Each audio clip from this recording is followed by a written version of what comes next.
Actually, this was an ordinance which naging author ko, but also very well supported man sa tanan bilog sa Sangguniang Panlalawigan na kung sa dian nagbutang kita sang ordinansa nga recognizing the most outstanding sanggunian sa probinsya sa Iloilo.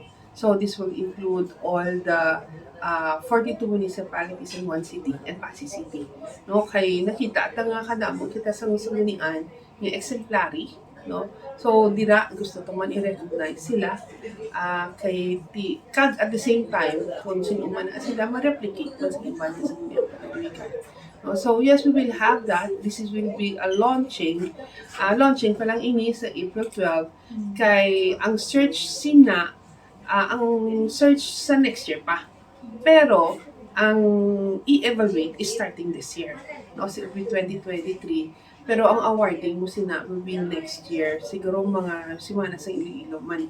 So amo na nga-launch kita subong, inviting all the vice mayors, the secretary to the Sanggunian, and ang ila man SB representative nga ginapabaluta sa ila nga we have this search.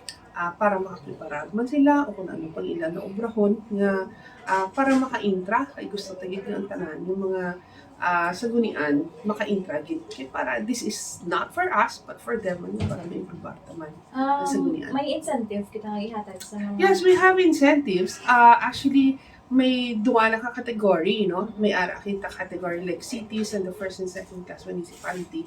Tapos na pag ang category sang iba niya 4th, 5th, 6th class. Amon yung award, if I remember correctly, daw 100,000, no? 100,000 sa mga first.